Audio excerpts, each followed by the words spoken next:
Quando o monitor cardíaco de Melissa deu o bip final, a enfermeira entrou para fazer os movimentos de reanimação, mesmo sabendo que não adiantaria nada, pois ela estava em estado terminal há uma semana. Mas ao entrar no quarto, encontrou Melissa sentada à cama olhando para cima e aprendendo uma música que curaria todos na UTI. Se você gosta de histórias milagrosas e de se emocionar, curta, compartilhe e se inscreva em nosso canal, para não perder as próximas histórias.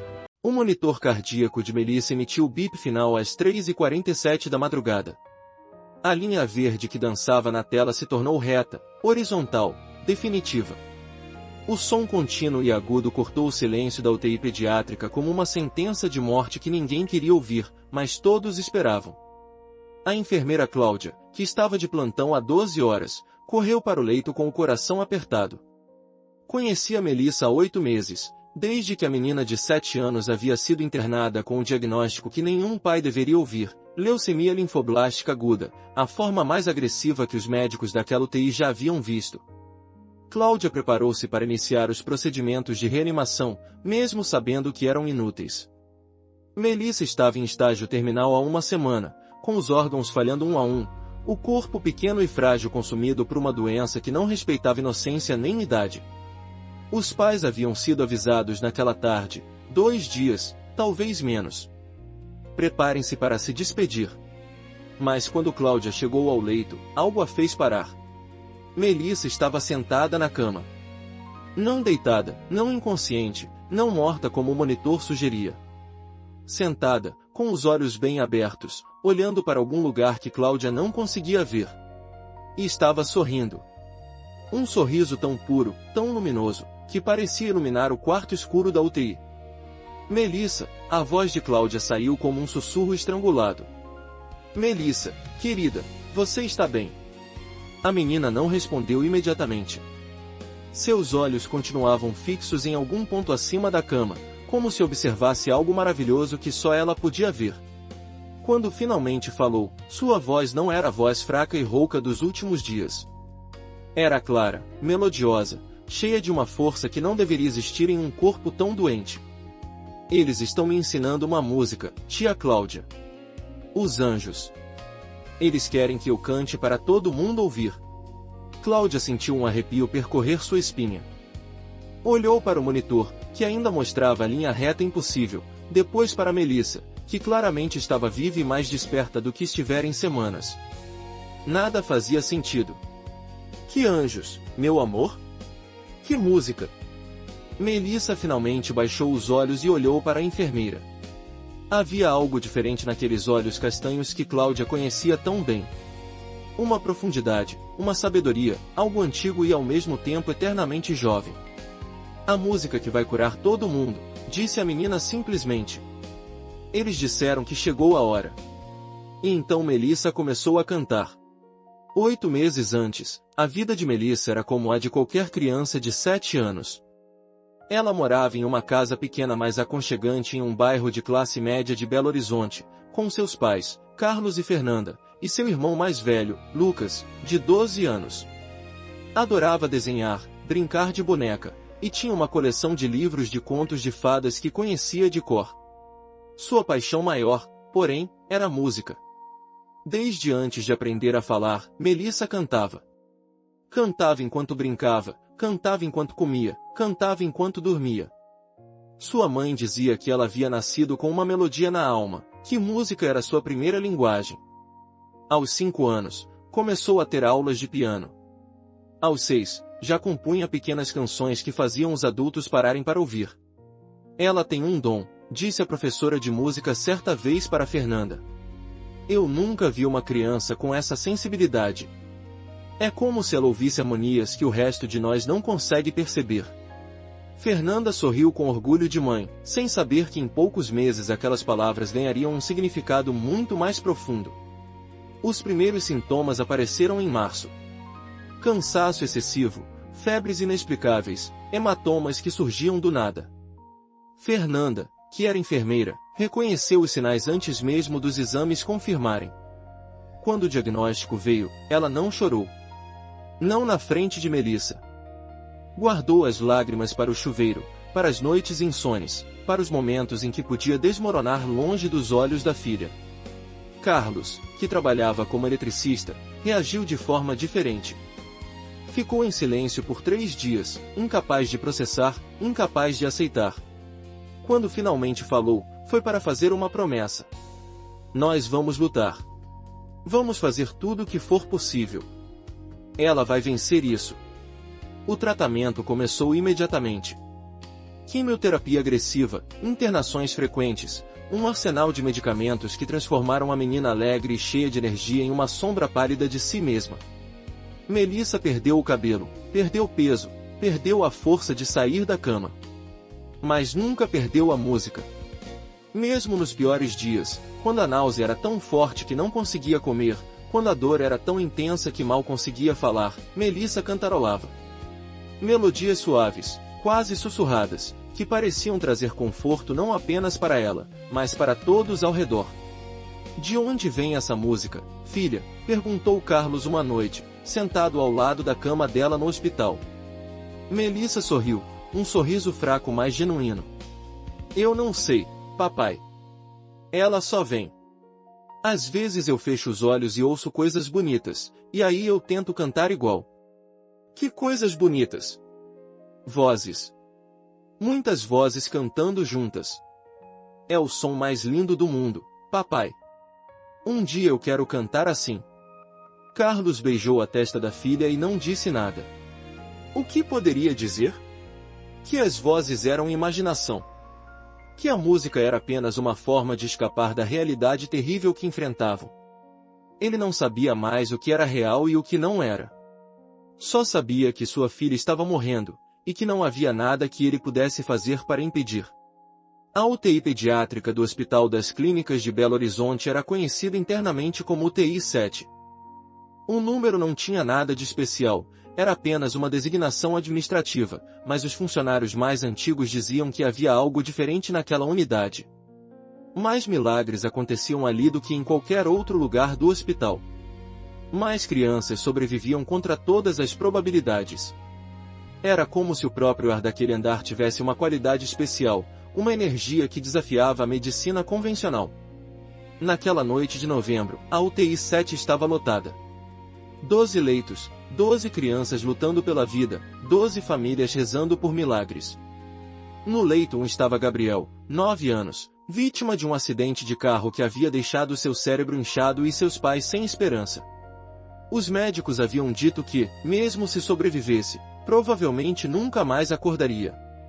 No leito 3, Sofia, apenas 4 anos, nascida com uma malformação cardíaca que já havia exigido 3 cirurgias e agora ameaçava sua vida pela 4ª vez.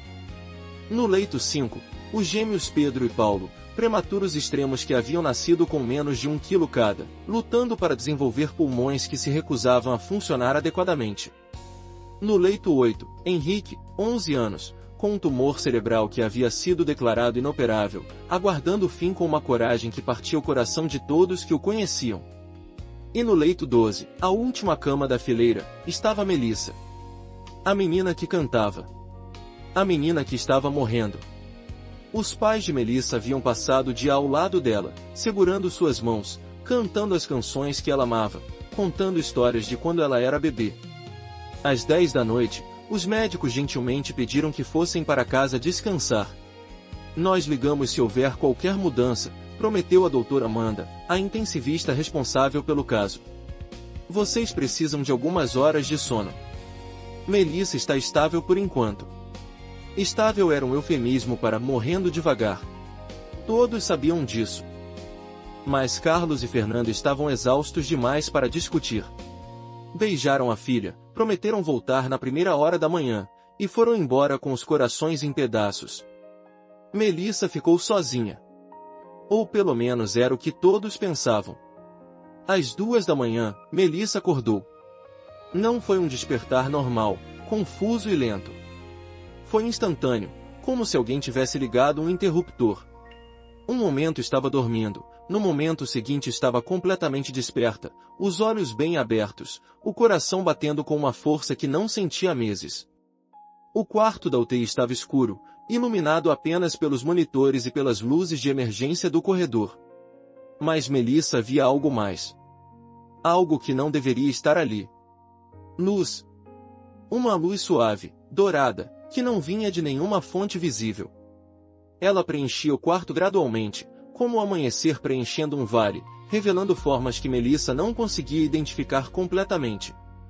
Não eram formas sólidas, eram mais como impressões, silhuetas de algo vasto e antigo e infinitamente gentil. Não tenha medo, disse uma voz. Mas não era uma voz como as vozes que Melissa conhecia.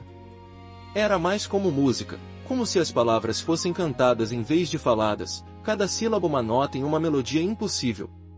Eu não estou com medo, respondeu Melissa, e era verdade. Havia algo naquela presença que tornava o medo impossível. Quem é você? Nós somos os que cantam, respondeu a voz. E você foi escolhida para cantar conosco.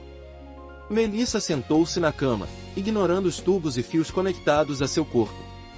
Seus olhos, adaptando-se à luz estranha, começaram a discernir mais detalhes.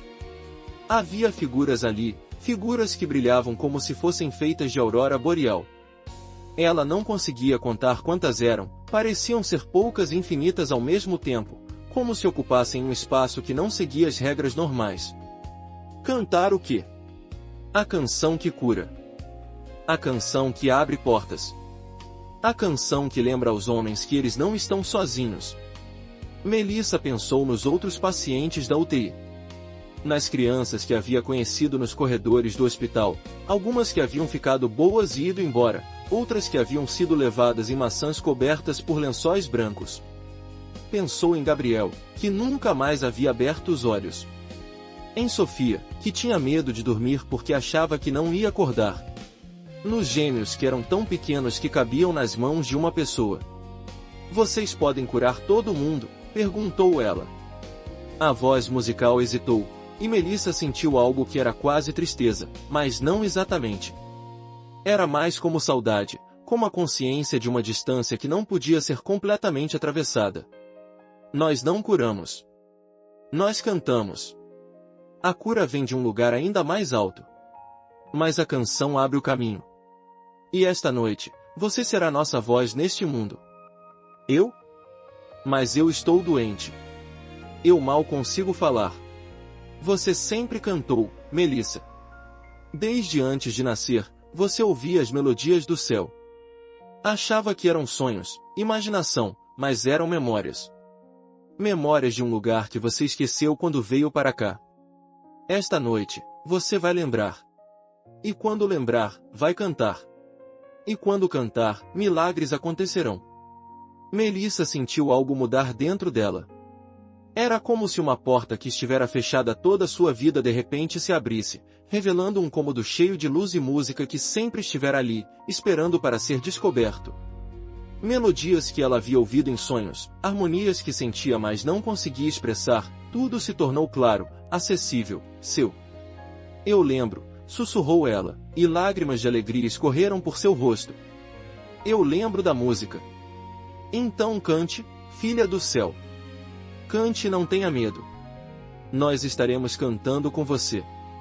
A enfermeira Cláudia estava na sala de descanso quando ouviu o primeiro som. Não foi um alarme, não foi um grito, não foi nenhum dos sons que ela estava treinada para reconhecer em uma UTI. Foi música. Uma voz infantil, cristalina e pura, cantando uma melodia que ela nunca havia ouvido antes. Por um momento, ela achou que estava sonhando. Havia cochilado na cadeira, exausta do plantão longo, e seu cérebro estava produzindo alucinações. Mas quando se levantou e caminhou em direção ao UTI, a música ficou mais forte, mais clara, impossível de ignorar. A voz era de Melissa. Isso era inconfundível. Mas a melodia era algo além de qualquer coisa que Cláudia já havia ouvido. Era como se cada nota carregasse um peso, um significado, uma história inteira de alegria e tristeza e esperança e redenção. Era música que não parecia pertencer a este mundo. E não era apenas a voz de Melissa. Havia outros sons misturados à melodia. Sons que pareciam vir de toda parte e de lugar nenhum. Sons de harpas, dezenas, centenas de harpas tocando em harmonia perfeita. sons de vozes, incontáveis vozes cantando em uma língua que Cláudia não reconhecia mas que de alguma forma entendia. Era um coro que enchia não apenas a UTI, mas o hospital inteiro, a cidade inteira, o mundo inteiro. Cláudia parou na porta da UTI, incapaz de se mover. Melissa estava sentada em sua cama, os braços abertos como se abraçasse o ar, o rosto voltado para cima, cantando com uma voz que não deveria ser possível em um corpo tão fraco. Mas ela não estava sozinha. Ao redor dela, preenchendo cada espaço do quarto, havia luz.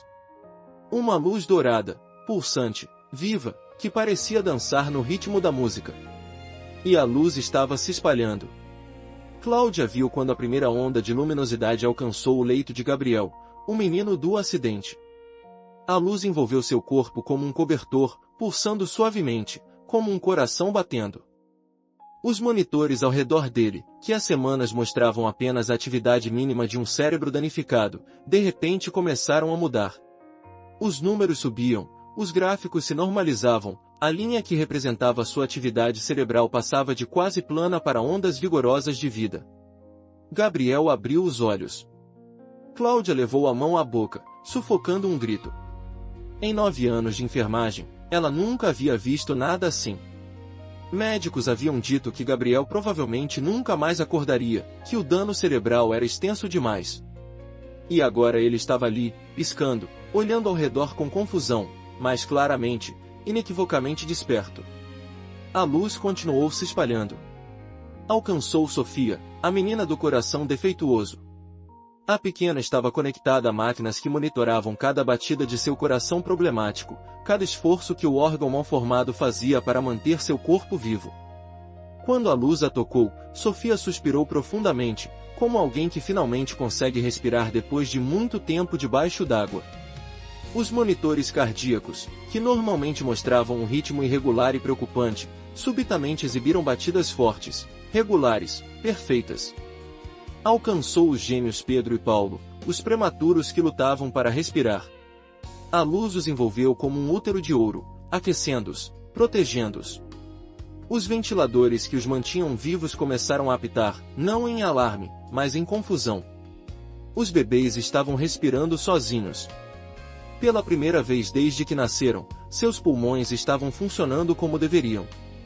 Alcançou Henrique, o menino do tumor cerebral.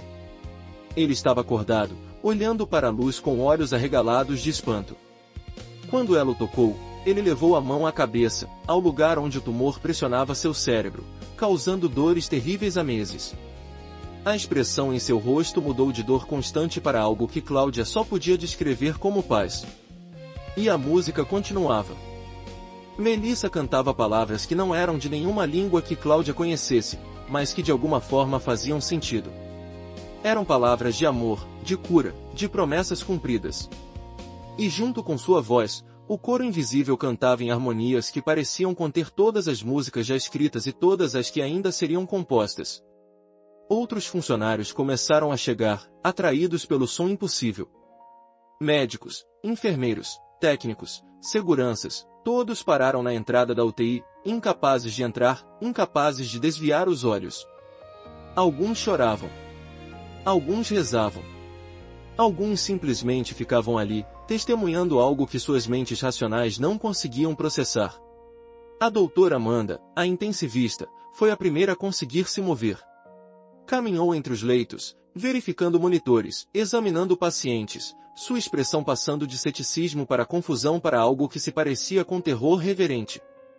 Isso não é possível, murmurou ela. Nada disso é possível. Os sinais vitais de cada criança na UTI estavam se normalizando. Não gradualmente, não da forma que a medicina permitia. Instantaneamente, milagrosamente, impossivelmente. Febres desapareciam. Infecções recuavam. Órgãos que estavam falhando voltavam a funcionar. A doutora Amanda chegou ao leito de Melissa e parou. A menina ainda estava cantando, os olhos fechados agora, completamente imersa na música. Seu rosto, que por meses havia sido pálido e consumido pela doença, tinha cor novamente. Suas bochechas estavam rosadas, seus lábios vermelhos, sua pele irradiava uma saúde que não deveria existir em alguém em estágio terminal de leucemia. Com mãos trêmulas, a doutora Amanda pegou o prontuário de Melissa. Revisou os números, os exames, as projeções. 2 dias de vida, havia dito aos pais. Talvez menos. Ela olhou para o monitor cardíaco. A linha que havia estado plana quando Cláudia chegou agora mostrava um ritmo forte, regular, perfeitamente saudável. Isso não é possível, repetiu ela, mas dessa vez as palavras não eram de negação. Eram de rendição. De aceitação. De testemunho. A música durou 47 minutos. Ninguém cronometrou conscientemente, mas os registros dos equipamentos da UTI depois confirmariam, às 3h47 da madrugada, algo aconteceu que durou exatamente 47 minutos, terminando às 4h34. Durante esse tempo, cada alarme da UTI disparou pelo menos uma vez, não em aviso de perigo, mas em confusão com leituras que não faziam sentido. Durante esse tempo, 12 crianças que estavam morrendo começaram a viver novamente. Quando a música finalmente cessou, o silêncio que se seguiu foi quase tão impressionante quanto o som havia sido. Melissa baixou os braços lentamente, abriu os olhos, e olhou ao redor como se estivesse acordando de um sonho maravilhoso. Eles foram embora, disse ela, a voz suave mais clara. Mas disseram que a música vai ficar. A enfermeira Cláudia foi a primeira a chegar até ela. Segurou as mãos da menina, verificou seu pulso, olhou nos seus olhos. Tudo era normal. Mais do que normal. Melissa parecia mais saudável do que Cláudia jamais a havia visto. Melissa, querida, o que aconteceu? O que foi isso? Melissa sorriu, aquele sorriso que iluminava ambientes. Os anjos vieram me ensinar a canção deles. E eu cantei para todo mundo. Eles disseram que era importante. Que precisava acontecer esta noite. Que anjos? Como? Eu não sei explicar, tia Cláudia. Só sei que eles eram muito bonitos. E a música deles era a coisa mais linda que eu já ouvi. Eles me deixaram cantar junto, e quando eu cantei, a luz saiu e tocou todo mundo. A doutora Amanda se aproximou, o prontuário de Melissa ainda nas mãos. Melissa, como você está se sentindo? Bem. Muito bem. Melhor do que há muito tempo. A menina fez uma pausa. Eu não estou mais doente, não é, doutora? Os anjos disseram que a música ia me curar também. A doutora Amanda não soube o que responder. Tudo o que ela sabia sobre medicina, sobre ciência, sobre o funcionamento do corpo humano, dizia que aquilo era impossível. Leucemia em estágio terminal não desaparecia em 47 minutos. Crianças em coma não acordavam porque ouviam música. Nada daquilo fazia sentido. Mas os monitores não mentiam. Os sinais vitais não mentiam. E os olhos brilhantes e saudáveis de Melissa definitivamente não mentiam. Nós vamos precisar fazer exames, disse ela finalmente, sua voz profissional escondendo o tremor que sentia por dentro. Muitos exames. Melissa assentiu, serena. Tudo bem, doutora. Mas você vai ver. Não tem mais nada de errado comigo. Os anjos prometeram. Os exames começaram às 6 da manhã e continuaram pelo resto do dia. Não apenas em Melissa, mas em todas as 12 crianças da UTI 7.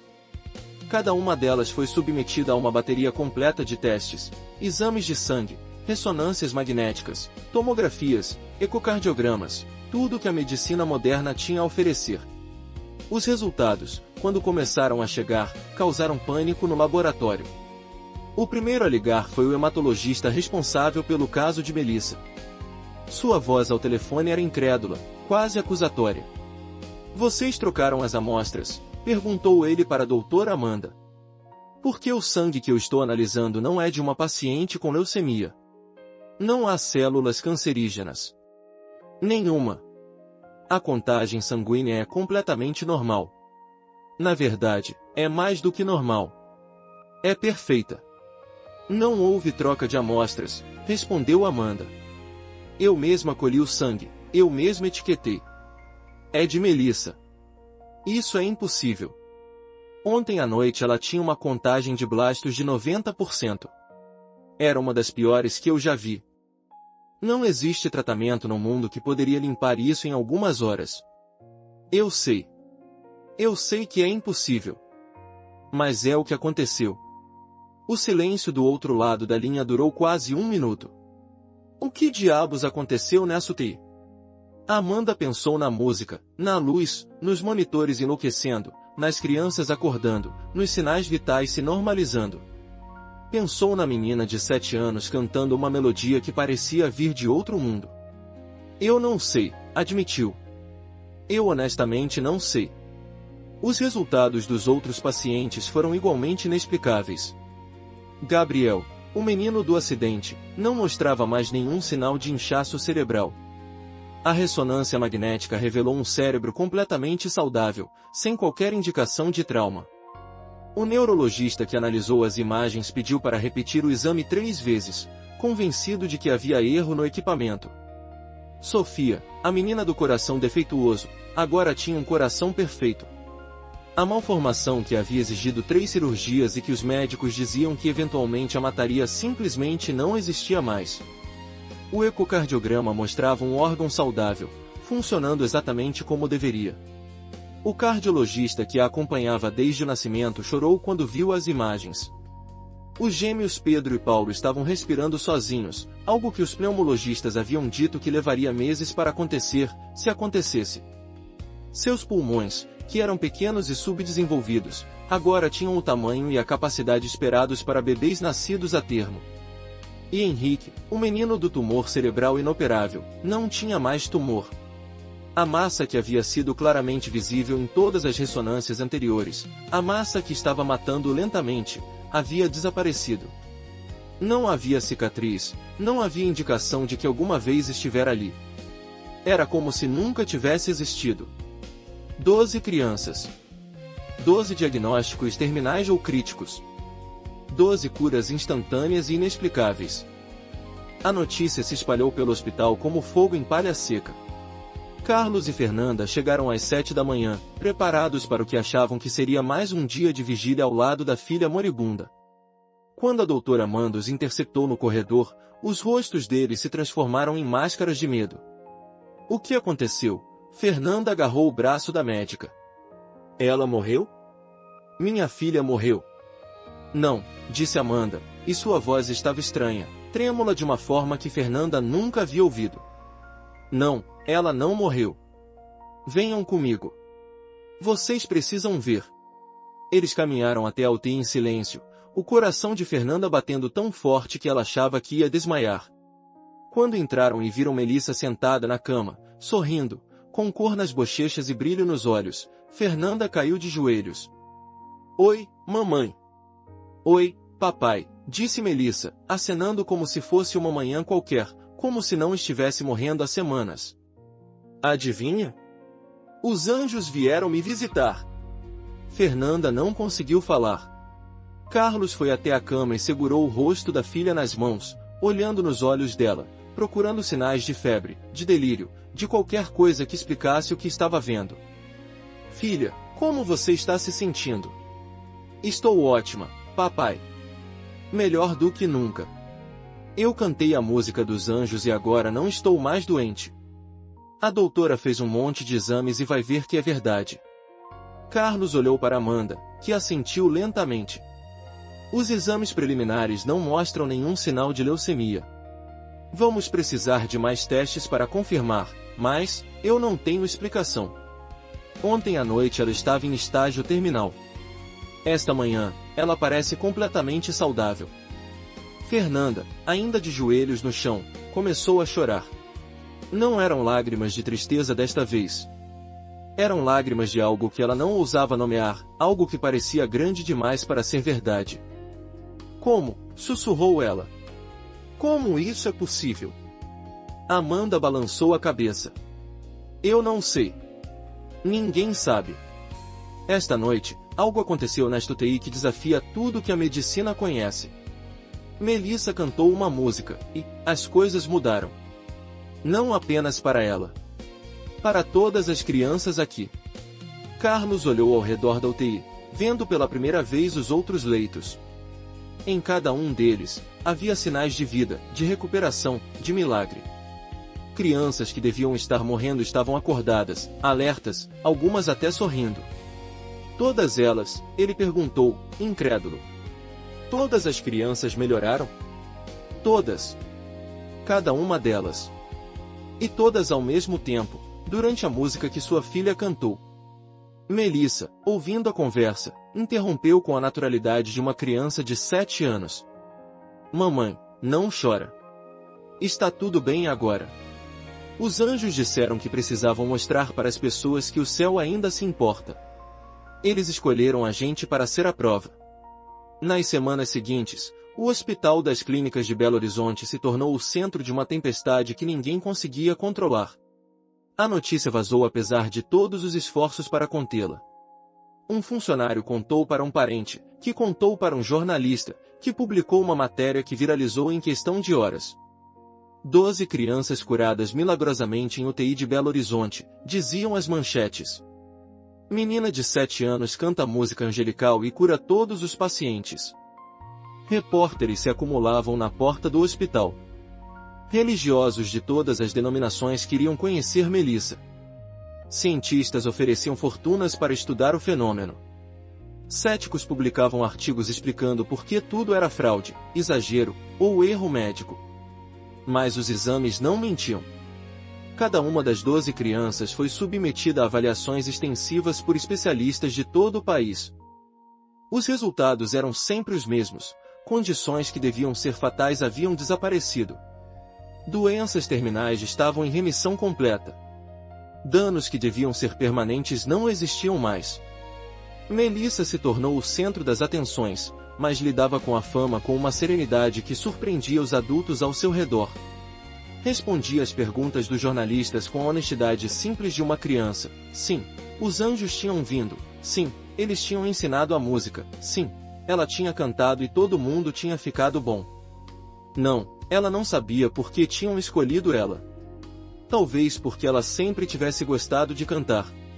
Você pode cantar a música de novo? Perguntavam frequentemente. Melissa tentava, mas o som que saía era apenas sua voz normal de criança, bonita mas humana. A melodia celestial, as harmonias impossíveis, o coro de harpas e vozes angelicais, nada disso se repetia. Os anjos disseram que era só para aquela noite, explicava ela. Que a música serviu para o que precisava servir. Agora ela voltou para onde veio. Os pais das outras crianças queriam agradecer, queriam entender, queriam algo que explicasse por que seus filhos estavam vivos quando deviam estar mortos. Carlos e Fernando organizaram um encontro, e as 12 famílias se reuniram em um salão de festas emprestado por uma igreja local. Foi uma noite de lágrimas, abraços e testemunhos. Pais que haviam se preparado para funerais agora planejavam festas de aniversário. Crianças que deviam estar em cemitérios estavam correndo, brincando, vivendo. O que aconteceu naquela noite foi um milagre, disse o pai de Gabriel, o menino que havia acordado do coma. Meu filho não deveria estar aqui. Os médicos disseram que o cérebro dele estava destruído. E agora ele está ali, jogando bola com as outras crianças, como se nada tivesse acontecido. Minha filha nasceu com um coração defeituoso, disse a mãe de Sofia, chorando. 3 cirurgias, e os médicos diziam que 1 hora não ia ter mais o que fazer. E agora o coração dela é perfeito. Perfeito. Como isso é possível? Ninguém tinha respostas. Mas todos tinham gratidão. E todos tinham uma história para contar. A comunidade científica reagiu da forma esperada, com ceticismo, investigação e, eventualmente, confusão. Uma equipe de pesquisadores foi enviada para Belo Horizonte para estudar os casos. Revisaram prontuários, refizeram exames, entrevistaram testemunhas. Procuraram evidências de fraude, de erro, de qualquer explicação natural que pudesse resolver o mistério. Não encontraram nada. Os dados são incontestáveis, disse o líder da equipe em uma coletiva de imprensa 3 meses depois. 12 pacientes pediátricos com condições graves ou terminais apresentaram recuperação completa na mesma noite. Não há precedente médico para isso. Não há explicação científica que se encaixe nos fatos observados. Então o que aconteceu? Perguntou um jornalista. O cientista hesitou. Ele era um homem de formação materialista, que havia passado a carreira inteira buscando explicações naturais para fenômenos aparentemente sobrenaturais. E agora estava diante de algo que desafiava tudo em que acreditava. Eu não sei, admitiu finalmente. Eu sei o que não aconteceu.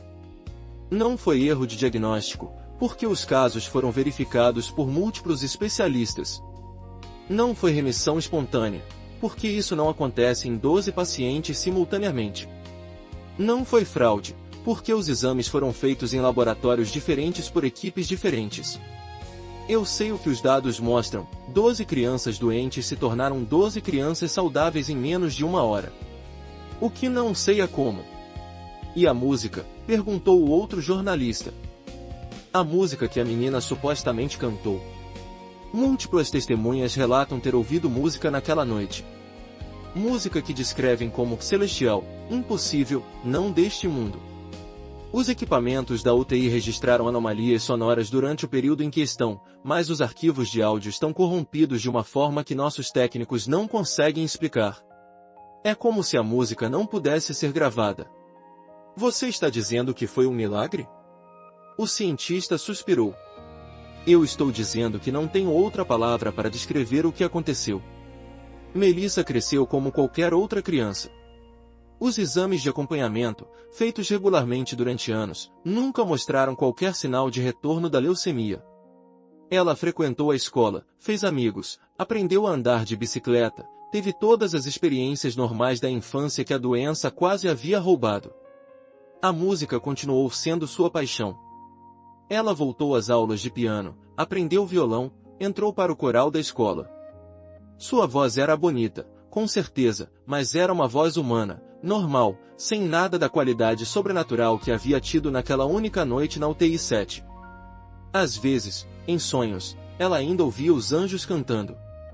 Acordava com fragmentos de melodias impossíveis na mente, mas eles se dissipavam como névoa ao sol antes que ela pudesse agarrar a luz. Era como tentar lembrar de um sonho que se recusa a ser lembrado. Você sente falta deles? Perguntou Fernanda uma vez, quando Melissa tinha 12 anos. Melissa pensou por um momento. Às vezes. Mas eles disseram que sempre estariam por perto, mesmo que eu não pudesse vê-los. E eu acredito. Você ainda acredita em tudo o que aconteceu? Mesmo agora, mais velha. Claro, mamãe. Por que eu não acreditaria? Não sei. Muita gente diz que você era muito nova, que pode ter confundido sonho com realidade, que... Melissa interrompeu a mãe com um sorriso. Mamãe, eu estava morrendo. Os médicos disseram que eu tinha 2 dias de vida. E agora eu estou aqui, saudável, viva. Isso não é sonho. E a música que eu cantei, a luz que eu vi, os anjos que vieram me ensinar, nada disso foi sonho. Foi a coisa mais real que já aconteceu comigo. As outras crianças da UTI 7 também cresceram, cada uma seguindo seu próprio caminho. Gabriel, o menino do coma, se tornou neurocirurgião, dedicando sua vida a ajudar pacientes com lesões cerebrais como a que ele deveria ter tido. Sofia, cujo coração defeituoso havia desaparecido, virou cardiologista pediátrica. Os gêmeos Pedro e Paulo se formaram em pneumologia e neonatologia, respectivamente, trabalhando com bebês prematuros. Henrique, cujo tumor havia sumido, tornou-se oncologista. Não era coincidência. Cada um deles sabia que havia recebido um presente, uma segunda chance, e cada um deles queria passar essa chance adiante. Eles se reuniam todo ano, no aniversário daquela noite. As 12 famílias, agora expandidas com cônjuges, filhos, netos. Era uma celebração silenciosa, sem alarde, apenas pessoas que compartilhavam um segredo que o mundo nunca entenderia completamente. Melissa tinha 32 anos quando aconteceu de novo. Ela havia se tornado musicoterapeuta, trabalhando em hospitais, usando a música para ajudar pacientes a lidar com dor, medo e doença. Era um trabalho que fazia sentido para ela, uma forma de honrar o dom que havia recebido sem conseguir replicá-lo. Naquela noite, Ela estava fazendo um plantão voluntário na UTI pediátrica de um hospital em São Paulo. O lugar era diferente do Hospital das Clínicas de Belo Horizonte, mas a dor era a mesma. Crianças sofrendo, pais desesperados, médicos lutando contra probabilidades cruéis. Havia um menino ali, 8 anos, com câncer no fígado em estágio terminal. Os médicos haviam dado a ele uma semana, talvez menos. Seus pais estavam devastados, incapazes de aceitar que iam perder o filho. Melissa sentou-se ao lado do menino, como fazia com todos os seus pacientes, e começou a tocar violão suavemente. Músicas calmas, reconfortantes, projetadas para aliviar a dor e o medo. O menino, Lucas era seu nome, abriu os olhos e olhou para ela. "Você é a moça da música milagrosa, não é?", perguntou ele. "Minha mãe me contou a história." Melissa sorriu. "Sou sim. Isso foi há muito tempo." "Você pode cantar a música de novo? A música que cura?" O coração de Melissa se apertou. Era uma pergunta que ela havia ouvido incontáveis vezes ao longo dos anos. Pais implorando, pacientes suplicando, todos querendo milagre que havia acontecido uma única vez, 25 anos antes. "Eu não sei a música, Lucas", disse ela gentilmente. "Ela veio de um lugar que eu não consigo alcançar sozinha." Lucas assentiu, sua sabedoria de criança doente aceitando que adultos saudáveis se recusavam a aceitar. "Tudo bem. Mas você pode cantar alguma coisa?" "Qualquer coisa. Eu gosto de ouvir você." Melissa começou a cantar. Uma canção simples, uma das que ela usava em seu trabalho, suave e reconfortante. Sua voz era bonita, treinada, humana. Mas então algo mudou. Foi gradual no início, tão sutil que Melissa quase não percebeu. Uma nota que soou diferente, uma harmonia que surgiu do nada, uma sensação de que não estava mais cantando sozinha. Ela olhou ao redor e viu a luz. A mesma luz dourada de 25 anos antes. A mesma presença que havia preenchido a UTI 7 naquela noite impossível. Os anjos haviam voltado. "Ainda não é a hora dele", disse a voz musical que Melissa nunca havia esquecido. "Mas é hora de você lembrar." E de repente, Melissa lembrou. Toda a música, todas as melodias, todas as harmonias que haviam escapado de sua memória por décadas. Elas voltaram como uma onda, preenchendo-a, transbordando, exigindo ser expressas. Ela começou a cantar de novo, mas desta vez não era a sua voz normal. Era a voz de uma menina de 7 anos em uma UTI de Belo Horizonte, a voz que havia curado 12 crianças, a voz que carregava o som do céu. Lucas arregalou os olhos quando a luz o tocou. Os monitores ao redor dele começaram a apitar, não em alarme, mas em confusão. Enfermeiros correram para ver o que estava acontecendo. E encontraram Melissa cantando, envolta em luz dourada, enquanto o menino com câncer terminal no fígado ria de alegria porque, pela primeira vez em meses, não sentia dor. Os exames da manhã seguinte mostrariam o que todos já suspeitavam: o tumor havia desaparecido. Completamente. Como se nunca tivesse existido. A notícia se espalhou rapidamente. A moça do milagre de Belo Horizonte havia feito de novo. Mais uma criança curada impossivelmente.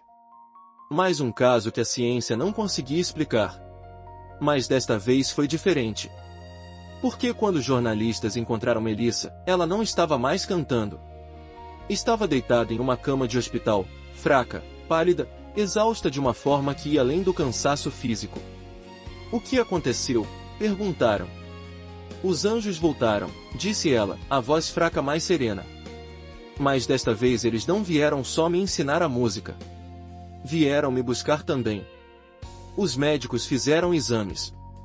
Encontraram algo que não deveria estar ali: leucemia. A mesma leucemia que havia desaparecido 25 anos antes. Havia voltado, agressiva como sempre, como se tivesse estado esperando todo esse tempo. "Isso não é possível", disseram os médicos. "A doença não pode voltar assim, depois de tanto tempo em remissão completa." Mas Melissa sabia a verdade. Sempre soubera, em algum lugar profundo de sua alma, que o milagre não havia sido uma cura permanente. Havia sido um empréstimo. 25 anos de vida para fazer o que precisava ser feito, para ser quem precisava ser, para tocar as vidas que precisava tocar. E agora era hora de devolver. Não fiquem tristes, disse ela para os pais, para os amigos, para as 11 outras pessoas que haviam sido curadas junto com ela e que vieram vê-la assim que souberam. Eu vivi 25 anos que não deveria ter vivido. Conheci pessoas incríveis, fiz coisas que importavam, amei e fui amada. Quantas pessoas podem dizer isso? Mas por que agora? Chorou Fernanda, segurando a mão da filha como havia segurado tantas vezes quando Melissa era criança. Por que eles estão levando você agora? Melissa sorriu, aquele mesmo sorriso que iluminava ambientes desde que era bebê. Por que eu perguntei, mamãe? Na noite passada, quando a música voltou, eu perguntei se podia ir junto. E eles disseram que sim. Você pediu para morrer. Eu pedi para ir para casa. Não é a mesma coisa. Os dias seguintes foram de despedida. Melissa não queria tratamento, não queria que tentassem prolongar o inevitável. Queria passar seus últimos momentos cercada por amor, música e paz. Os 12 se reuniram ao redor dela uma última vez. Gabriel, Sofia, Pedro, Paulo, Henrique e todos os outros que haviam sido curados naquela noite 25 anos antes. Cada um segurou sua mão, cada um disse obrigado, cada um chorou. Não chorem, repetia Melissa. Vocês vão viver vidas longas e lindas. Vão ajudar milhares de pessoas. Vão ser a prova viva de que milagres existem. Esse foi o plano desde o começo. Eu fui a porta, mas vocês são a mensagem. Na última noite, quando a família estava reunida ao redor de sua cama, Melissa pediu para cantar uma última vez. Não a música dos anjos, disse ela. Essa é para quando eu chegar lá. Mas uma música para vocês. Uma música de despedida. E ela cantou. Não a melodia celestial que havia curado 12 crianças, mas uma canção simples que ela mesma havia composto, sobre amor, sobre gratidão, sobre a certeza de que a morte não é o fim. Quando terminou, fechou os olhos e sorriu. Eu posso ouvi-los, sussurrou. Os anjos estão cantando. É tão bonito, mamãe. Tão bonito. E então Melissa se foi. O funeral foi realizado na mesma igreja onde as 12 famílias haviam se reunido pela primeira vez, 25 anos antes. O lugar estava lotado, centenas de pessoas que haviam sido tocadas pela história de Melissa querendo se despedir. Mas não foi um funeral triste. Porque no momento em que o caixão foi baixado, algo aconteceu que fez todos pararem. Música. Vinda de lugar nenhum e de todo lugar. Uma melodia que todos reconheceram, embora a maioria nunca tivesse ouvido antes. Harpas, vozes, harmonias impossíveis que preenchiam o ar como um perfume celestial. E junto com a música, luz. Uma luz dourada que desceu sobre o cemitério, envolvendo o caixão, envolvendo as pessoas, envolvendo o mundo. Era suave, gentil, cheia de uma paz que transcendia qualquer coisa que linguagem pudesse expressar. Durou apenas alguns minutos. Quando acabou, todos estavam chorando, mas não de tristeza. De alegria. De certeza. De saber, sem sombra de dúvida, que Melissa estava exatamente onde queria estar. Ela está cantando com eles agora, disse Gabriel, o neurocirurgião que um dia havia sido um menino em coma. Ela finalmente aprendeu a música completa. Na lápide de Melissa, a família escreveu as palavras que ela mesma havia pedido. Aqui descansa uma menina que cantou com anjos e ensinou ao mundo que o céu ainda se importa. Não chorem por ela. Ela está em casa. E abaixo, em letras menores. A música nunca morre. Ela apenas muda de palco. Os 12 sobreviventes da UTI 7 continuaram se encontrando todo o ano, agora em memória de Melissa também. Cada um deles viveu uma vida longa e produtiva, salvando milhares de vidas em suas respectivas carreiras. Cada um deles carregou a história, contou para seus filhos e netos, garantiu que o milagre nunca fosse esquecido. E às vezes, nas noites muito silenciosas, quando o mundo dormia e apenas as estrelas estavam acordadas, eles juravam poder ouvir uma melodia distante, impossível, linda além das palavras. A voz de Melissa, cantando com os anjos, lembrando ao mundo que nem todas as histórias terminam em tristeza. Algumas terminam em música.